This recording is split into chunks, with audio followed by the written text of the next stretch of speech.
Welcome to, I know a few more people will keep trickling in, but welcome to another episode of Leaders Link, where we sit down and have a conversation with interesting leaders from around the world who've got something special or valuable or important to say. We could talk about so many different things with James today. So this is going to be a very rich treat. James, I'm thrilled to have you joining us. Thank you so much for being with us. And I'm going to try to steer us through 45 minutes where we're going to do a real kind of world tour of some of the big themes and questions and worries, and hopefully even some of the solutions, and really be quite big picture in this conversation with you, James. For those of you, I know lots of you are familiar with Leaders Link. For those of you who are new, a very big welcome.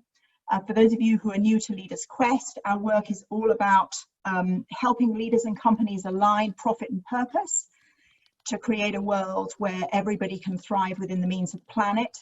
It's an ambitious goal. Actually, it has a lot of alignment with Tortoise, James, and why you set your organization up. So we're really looking forward to hearing from you.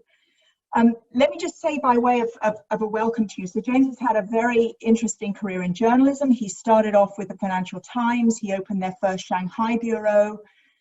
He then went on to join the Times of London. He became the youngest ever editor of the Times. And then he moved across to the BBC, where he led news at the BBC from 2013 to 18. And then he decided to set up his own new media organization focused on slow news. And so, James, please introduce us to Tortoise, why you did it, what you do, and why slow news. Welcome. Well, Lindsay, thank you very much. And frankly, thanks everyone. At this stage of lockdown, the idea that we're not all entirely zoomed out and have the energy for 45 minutes of this is a great credit to you, Lindsay, and a big thank you to everyone who's made it, particularly to some people and friends who I haven't seen for too long. And it's really great to see those faces, particularly the ones that have grown more impressive beards than I could manage. Tortoise, I suppose, started really simply in a period of days when I was sitting in the BBC, to my mind, the greatest news and information business in the world, and I'm sitting at the heart of a newsroom where there are 8,000 people who work in news, and increasingly I feel as though what's happening in the world is a blur to me, and I'm overwhelmed by the information that's coming my way. I feel as though the headlines keep coming, but I have less and less of a grip on why things are happening. And I suppose, Lindsay, there was a period of time where I found myself asking questions of journalism, and they were awkward ones for me, given that I'd been in the heart of it for the past 10 years. So how was it that we didn't fully see the scale of the disruption of technology? How was it that we hadn't seen the financial crisis coming? How was it that we didn't see the rise of populism and its impacts? How was it that we hadn't been able to tell the story of climate? Why was it that those things were happening? And if you like, if you take just those big four, and probably I'd cast them slightly differently now, but at that time, I'd just seen through the Brexit referendum, the Trump election, and in 2017 was asking myself about how news worked, and was there a problem with the fact that news was very, very good at covering events and really struggled to cover developments. And so I remember sitting on the tube in London, going to work, and I was thinking about how would you do news differently? And part of it was just being slow. Part of it was just saying, instead of trying to race to cover the story, to be first, let's take our time. But there was also a different element to it. There was an idea that how would you also do journalism that was open? That once you'd given yourself that time, what would you do with it? And you would actually open up a newsroom. And the reason that it struck me on the tube was I was sitting reading my old paper, The Times, and I remember looking at the opinion page, the what we call in the UK, the leader column, the editorial page, and the letters page, which sat one next to the other. And I remember thinking to myself, imagine if the leaders, the editorials, were written by the people who write the letters. What a smarter newsroom that would be. And so that's what we've tried to create. So Tortoise started with an idea of slow news, then moved to, let's make most of that time to be open. And then we formulated around this idea of the thinking. And our basic line of work is we hold open news meetings, and we hold them every day, and we try and take one big subject, and we start with some people who've got expertise, but our starting assumption is that everyone who comes to the conversation brings experience or expertise, and we try and hear from as many different points of view and different experiences to inform our journalism. So that's Tortoise. Great. And give people a sense of the business model. People who want to engage with you, how do they do so, and how have you made this all stack up? Well, I remember walking along Baker Street at the time that I was thinking of leaving the BBC, and looking at all the people who'd started restaurants. And I thought, it's amazing. So many people have started restaurants. And then I remember thinking, it's weird. So few people are starting media businesses, and even fewer news businesses. And then it dawned on me that that's because there is no business model, right? There's no viable business model that currently exists for the news media. No one has one that they think, let's do this, right? So the advertising model for, free business online has obviously been disproved, not least by Facebook and Google. The balance of costs between traditional media are hugely threatened again by the advertising model. And so what we were clear was we couldn't do what other people or the existing media was doing. That we knew wouldn't work and wouldn't be sustainable. And so our model is essentially two things. We have two sources of revenue. We have members, and we're really keen that we don't call them subscribers, we don't call them readers or customers, we call them members. It's really important to us that they are part of our newsroom, and they pay a fee to be members, right? And that ranges from extremely reasonable, we think, as in £1 a month if you're a student, so £12 a year. So we've got a really young skewing membership, and that has an impact on the way in which we see things and the stories we cover, to up to £250 a year, still £1 a day, still much less than the FT or the Economist, but that's half the revenue model, is the membership side. And the other half is what we call Tortoise for Business. And what we are finding we're doing more and more of is we're holding our think-ins, which are essentially open editorial meetings, and we're going to businesses to say, this is a place where you can have a difficult or timely or sometimes even urgent conversation. But the model of the think-in is that it's got a very simple rule, is no questions. We don't want to have sort of the sages on the stage and everyone else sort of sitting politely. We want to have everyone weighing in. And what we're finding is companies, whether it's internal or external, actually want to have those conversations. They want to engage in some of the big policy areas that are difficult. They want to be seen to listen to their colleagues and competitors, but particularly internally. And also they want to have a discussion, to your point, Lindsay, at the start, which is, here's a problem, and here's our intended to be constructive approach to it. So they want to be seen, whether it's on climate, whether it's on inequality, whether it's on racial injustice, the like really big, chewy themes of our times, they want to be engaged in those. And so increasingly, that's what happened. I mean, to give you a sort of really granular sense of it, all of our business, all of our events disappeared in the second week of March. All of that business collapsed. But what we've seen is that it's just sort of taken off in terms of what we do digitally. So we had typically in January, 600-700 people come to our newsroom, come to Tortoise events every week. In June, we had 23,000. So digitally it's taken off. And the thing that's really exciting, if you're kind of interested in the editorial outcome, is that it's much more democratic. As with this call, it's much more open. You've got people everywhere. And rather nicely, we're all the same sized box. Tony, can you go on to mute? Can everybody be on mute, please? Thanks.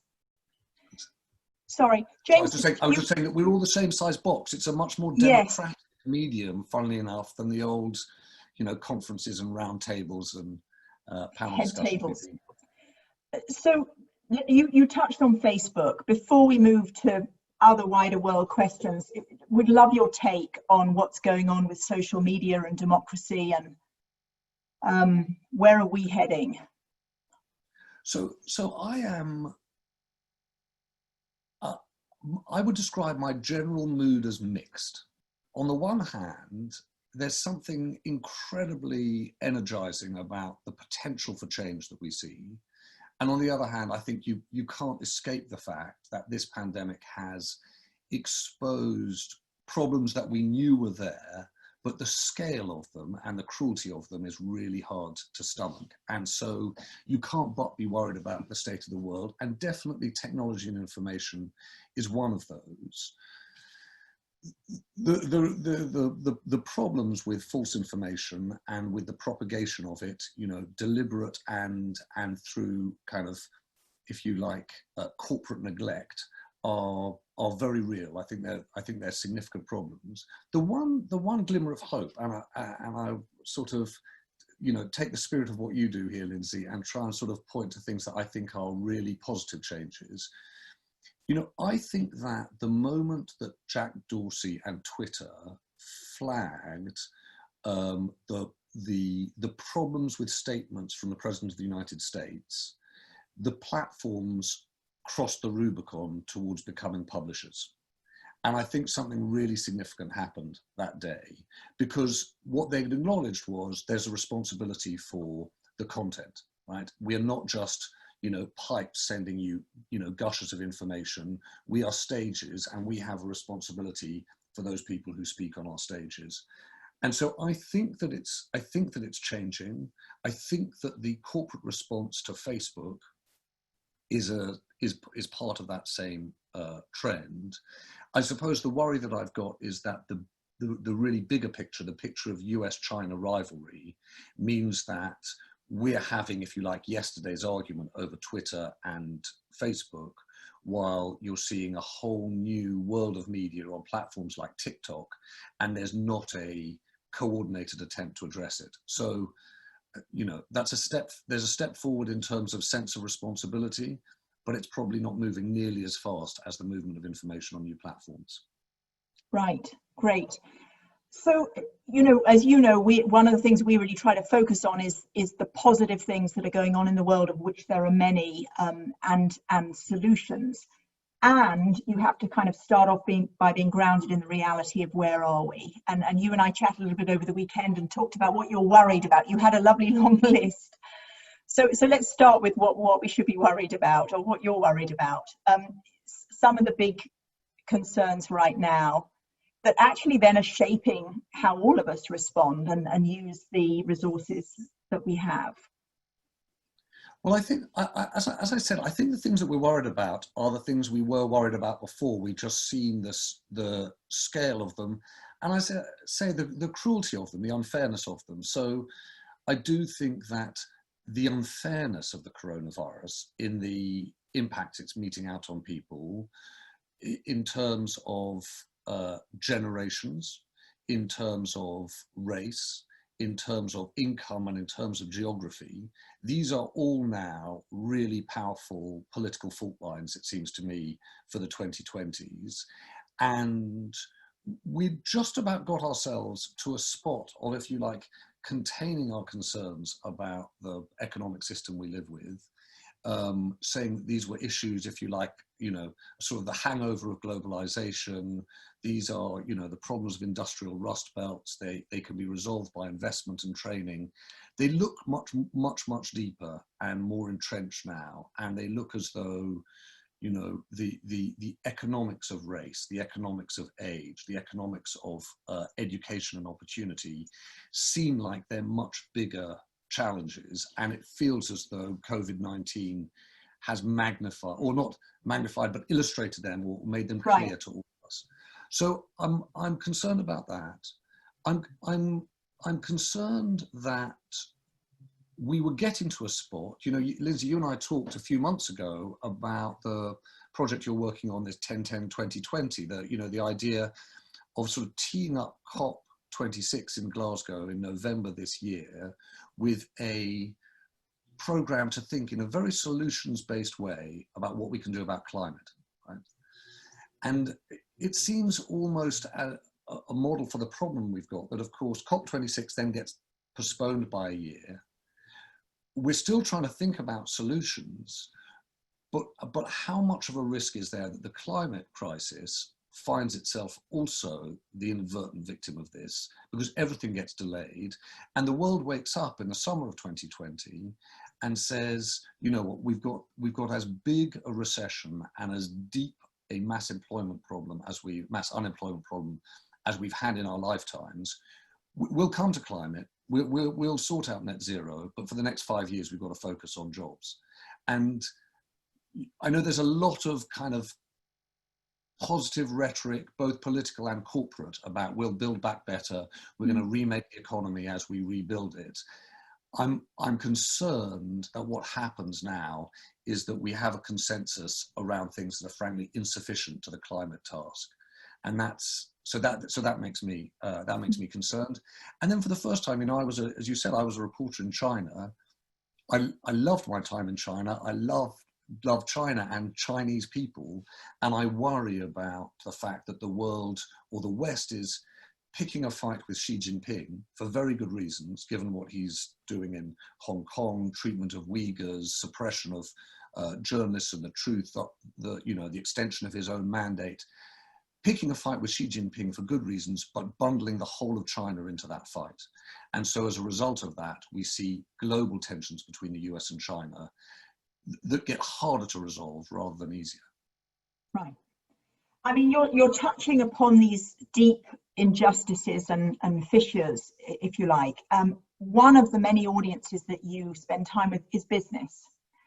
Do you have a sense, because actually one of my experiences right now is that in the sort of fire of the crises that we're in, for many business leaders, there is a deep realization that the whole thing is much more broken than we might have imagined. Now, there's then a very big challenge about what on earth you do about it, especially if you're fighting for survival.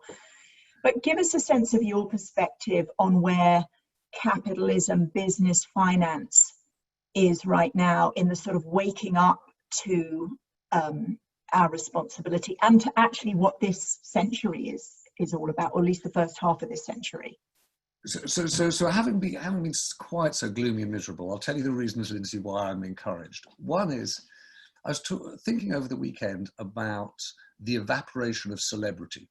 Right? One of the odd things about the last 4 months is that we spent the last 5 years talking about influencers. We're really interested now in leaders and rule makers. Right? Something really profound has suddenly changed, and we do care about the caliber of leadership, the character of leadership, and that's true whether or not you're in an NGO, you're in business, you're in politics. In fact, increasingly, I think we care more about leadership in NGOs and business than in politics, because we've lost a little faith there.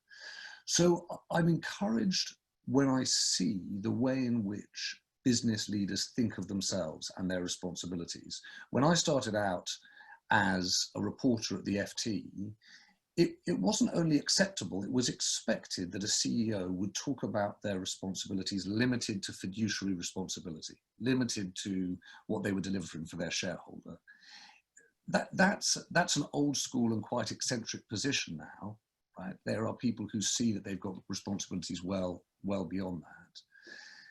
And the other thing I think is that there is an amazing recognition of what you can do when you need to. And we published a piece at the start of the year called "A Trillion Trees," right? And it was just it was a wonderful. I've read this brilliant novel which I recommend to everyone called by Richard Powers, called The Overstory, and I've become one of these. There's someone's put a thumbs up to it, and I took away a sort of personal lesson from it, which was embrace radicalism, and a practical lesson which was let's do a story on trees. And when we got to the end of it, I was like, well, by the way, how are we going to pay for these trillion trees? And within a matter of weeks, COVID had come along, and it turns out that if the world thinks it needs to, right, we have the capacity to create the finance to do these things. And so I've now got an enormously renewed idealism about what you can do, right? And then I suppose not a frustration as much as a demand to see a global leadership that does those things. That's the thing that I think we're missing now, is the convening of global leadership that says, okay, you can see what we do when we put our minds to it. Let's do some of those things. Right. Bruno, who just did the thumbs up, I'm going to introduce you and Bruno afterwards. He's the lead curator from TED on Countdown, and he's immersed amongst many, many things in a trillion trees. So I know you two will have a wonderful conversation. I want to just stick with the planet for a minute, the environment kind of writ large. And I know over the years, James, I've talked to you when you were at the Times, then when you were at the BBC, about the coverage of climate and the whole lot, biodiversity, you know, how we live together on this one beautiful planet.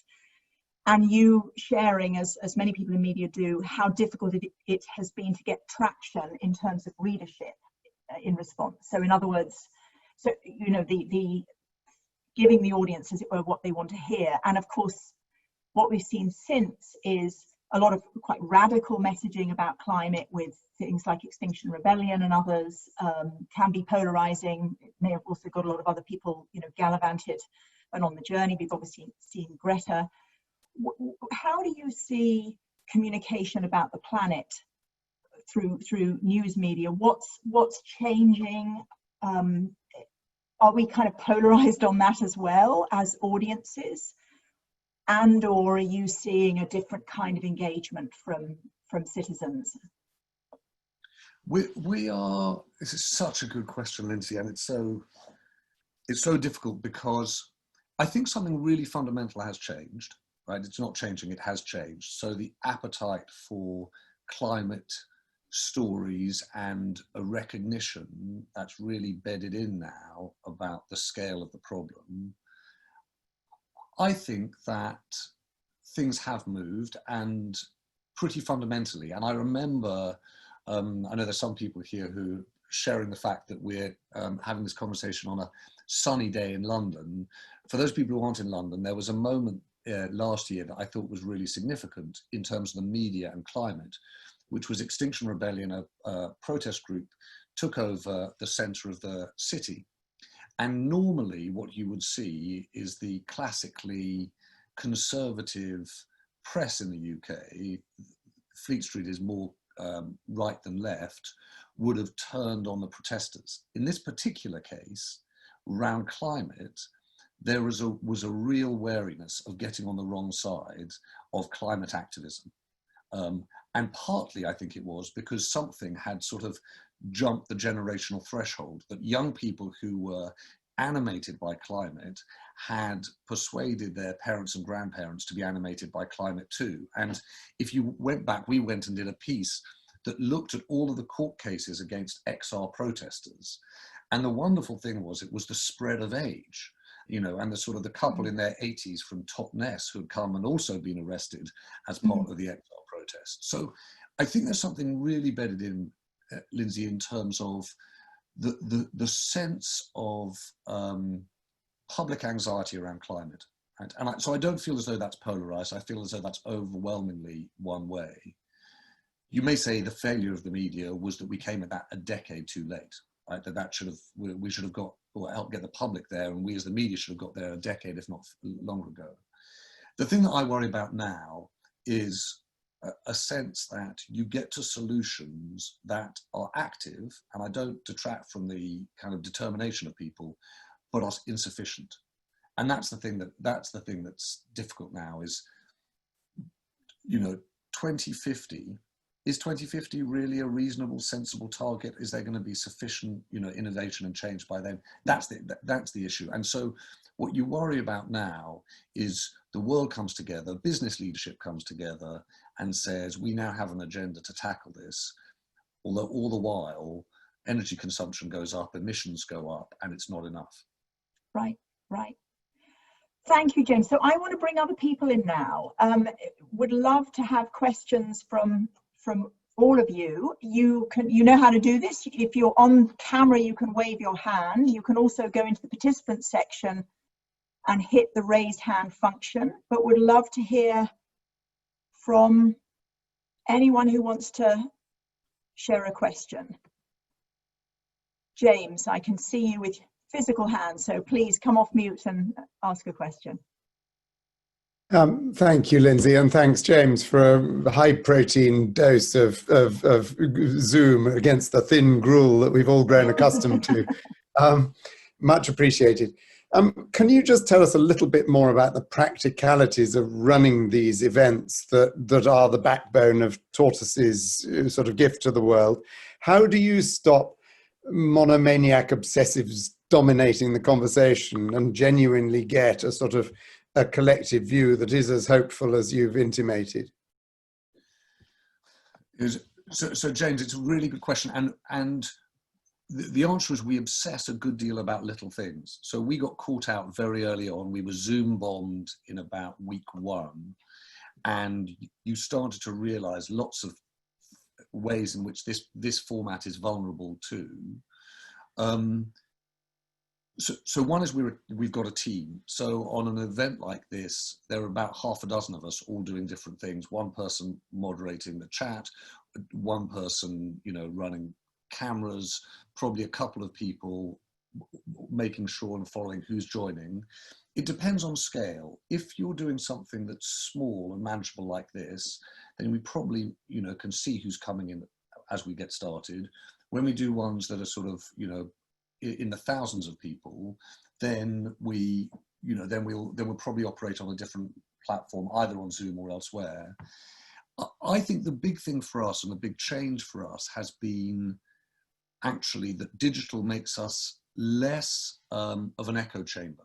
Right? Geography has been a big problem for us, so much so actually that in our first year, our launch year, we committed to do one thing in a week that was out of London because we just couldn't get over geography, people's views. The thing that was the risk that we worried about a lot was someone would sort of, if you like, take the mic and rant. Actually, that happens, but not that often. More, the difficulty can sometimes be that you sort of want one particular person to go deeper and further into a subject, and so it can make the conversation seem imbalanced. But overall, the most surprising thing has been how meaningful it is to have conversations like this, how much easier it is. And in that sense, strangely, even though we've been so isolated from each other, how actually it felt as though we've made some real connections and journalistically found our way to new stories. So it's working. I mean, I'm still at the point, James, where I'm not clear what exactly happens 6 to 12 months from here. So someone told me last week that it takes 3 months to bed in a habit, and that people in the chewing gum business are very worried because chewing gum sales have collapsed and people won't necessarily go back to chewing gum. My hope is that they're going to stick with Thinkins, but we'll find out. Thank you. Other questions? Danny. Thank you so much for joining us, James. I suppose we've talked a lot about how people are coming together for the planet, for the environment side of the planet. But I still see that there's a lot of disengagement with people caring about people. And I suppose a lot of your work as a journalist would have been in trying to compel people to care about people. Do you know why this still hasn't kind of come through in spite of so many conflicts? Yemen, there's Brazil, there's, journalists and academics in China. And do you think that there's hope for that in the next few years? I think that there's more hope for it closer to home than there is further away, if I'm honest. So I think that all we can really do is speak personally. People sort of in the news business like to talk about their audiences, and more often than not, we're only really talking about ourselves. It strikes me that we are being visited by a crisis that has really illustrated very human problems, very close to home. So the virus may not discriminate, but it's clear that our systems do. And those problems that we've managed to rub along with are, I think, painfully exposed. So in the UK, in my country, it's not only the fact that we've had a disproportionate number of deaths from COVID and a disproportionate number of excess deaths. It's who's died. It's the fact that if you are doing a manual, menial labor, you're double as likely to die as the average, and 4 times as likely as if you were someone in a professional job. It's the fact that you're more likely to die if you're black, if you're more likely to die if you're of Bangladeshi origin. These things are right on our doorstep, so they're not even Yemen. The flip of what you say though, Danny, is, you know, we ran at the BBC, and when I was at the Times, were really determined to make sure some of those, what we called, we had this whole determination around what we called forgotten wars. So we would do Yemen, we would do the Lord's Resistance Army, we'd make sure we covered Syria consistently. My worry is, if anything, the appetite for those stories diminishes, because I suspect that we're probably in a more fragmented news market than we've ever been. So I would say to you, 5 years ago, I was really struck by how when you got off the plane in the US could think little about little else other than the US, China about China, and in Europe. Within the world today, it's actually got even smaller. It seems to me as though it really matters whether you're in California, Florida, or, you know, the Northeast. It suddenly matters in a different way, whether you're in Beijing or Wuhan or Hong Kong. These things our world is much, much smaller in that sense. And when that happens, you're less likely to see Yemen. I'll give you an example. In our editorial call this morning, I had a moment, I said, oh, what's happened to Vladimir Putin's poll ratings? What's going on there? And very unusually for a newsroom where everyone has opinions about things, even when we don't know what we're talking about, everyone looked rather blank, because we haven't really been concentrating on Vladimir Putin. So I suspect we'll have less of an appetite for those things, sadly, certainly in the next 12 to 24 months.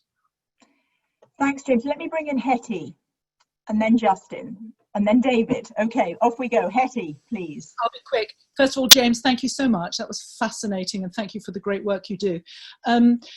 I've become very interested in citizens' assemblies recently, particularly listening and following their impact in Ireland. And for those who don't know, Citizens' Assembly in Ireland, just one tiny story, that Ireland went from being one of the most conservative countries in Europe with their abortion laws overnight with the referendum to becoming one of the most progressive in Europe. And that was largely the work over, I think it was about 9 to 18 months work of citizens' assemblies. And I'm wondering how organizations like yours can bridge the leadership gap that we're seeing, to put it politely, that we're seeing worldwide, somehow bringing more citizens in, because that democratizing principle that you so eloquently, identified of happening online.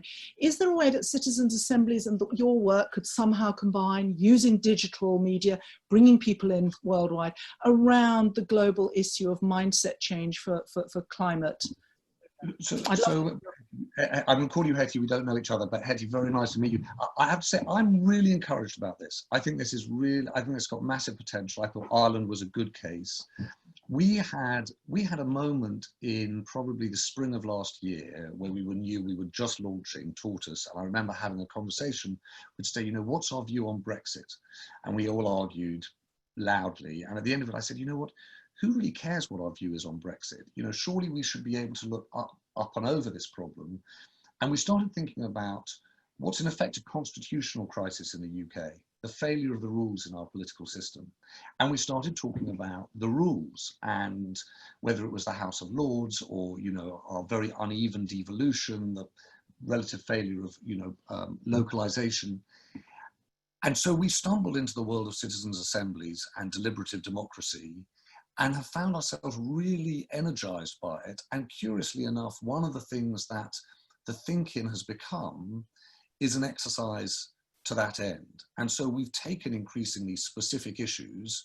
For example, this week, we're looking at on Wednesday at a Think-In about how do you empower local communities?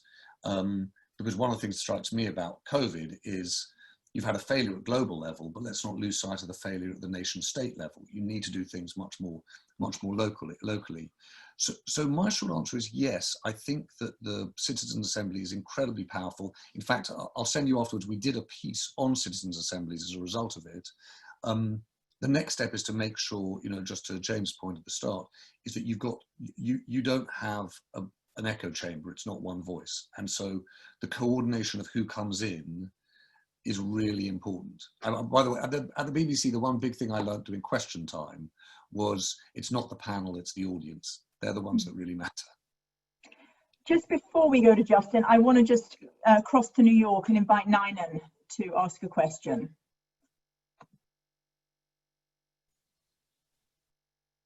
James, thank you for that. So I guess the question that I'd love to pose is, from your vantage point, this notion of absolute truth and bias in the media and sort of this inherent desire to represent all sides of the argument, to sort of give it a fair hearing.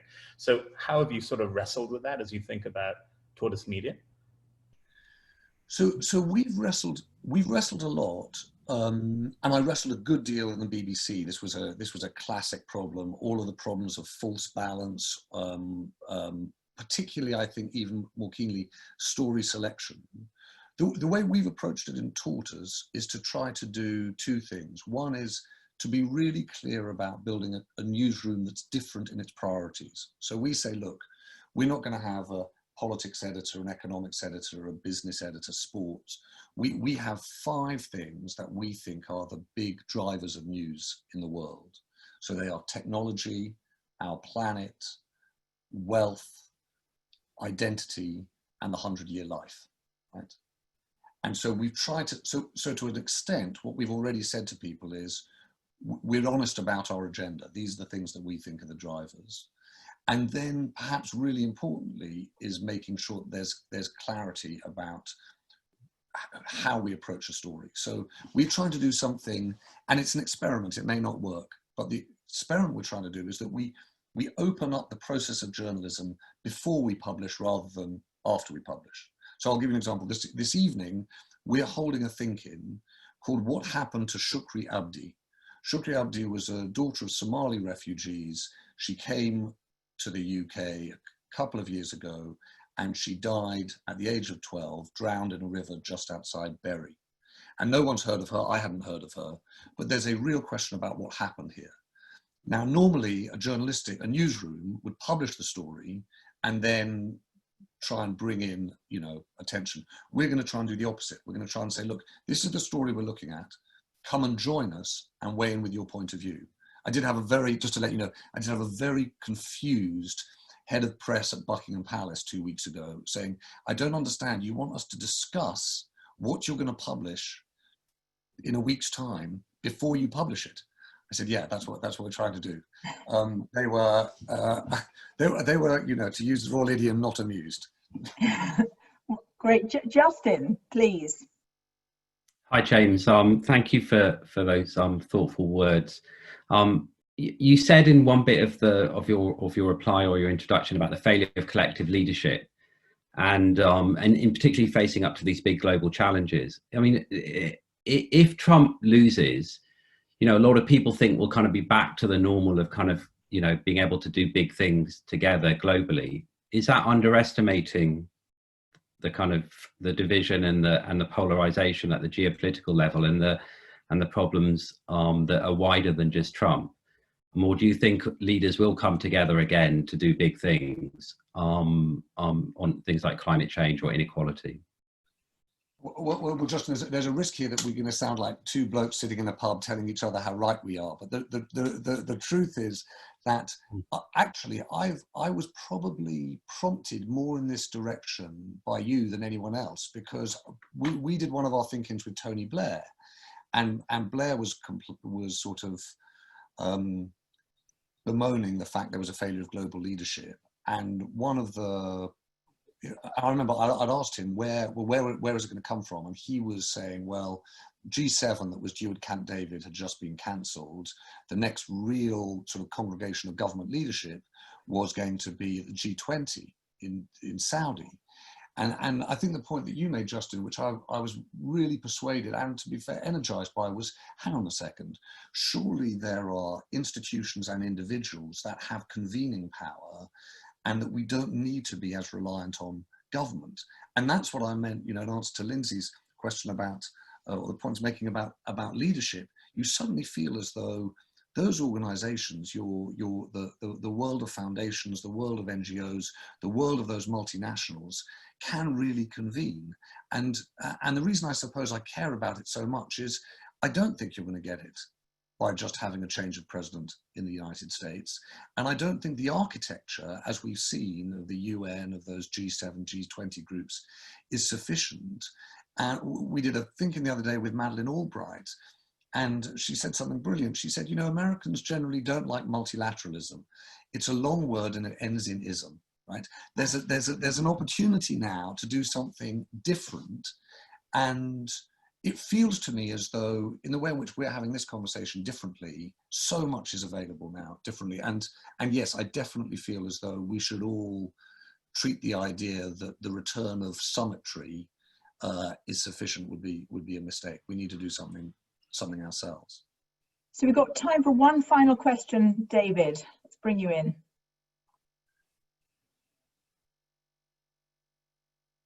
Hi, James. And Hi, David. So excited by everything you're doing. It's been brilliant watching the creation of Tortoise.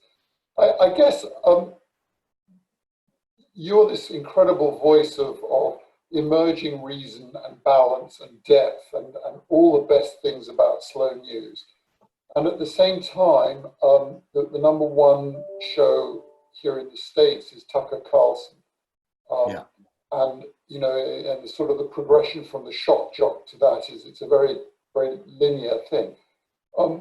In a world where that is happening, is that trajectory happening everywhere, where there's not universal state control? And if so, what are the prescriptive steps we could do to try and break a trajectory towards the extremes dictating the debate? So I think it's a brilliant question, and the reality is, until about 2 years ago, I would have said that basic view of what's happening in the media, which is it's polarized left and right, and that polarization has benefited the right, would be a fair characterization of what's happening in the media. It feels to me now, though, that there's a world of media and of politics too, which has embraced activism as passionately as, if you like, the right embraced populism, right? And that activism is what electrifies this. So we created Tortoise with, if you like, 3 heresies at the heart of what we were about. The first heresy was we're slow, not fast. The second was we're open, not closed. But the third was that we're interested in what happens next. And this was the biggest heresy of them all, because historically, you know, journalists are supposed to write the story and then leave others to go and do what they will with it. Our view has been, no, we actively care about what happens. And so in that sense, we're willing to look at how we distribute that message, how it gets taken forward. And it feels to me as though activism has for some time been crossing the line the other way into journalism, producing reports and films and documentaries. It makes sense that there's a journalism that's passionate, right, and that's determined. And so I think that for a long time, what you had was, if you like, the shock jock on the right versus the dispassionate defensive journalist in the center. And actually now it feels to me as though you can have a journalism that's married to an activism that is interested in an outcome.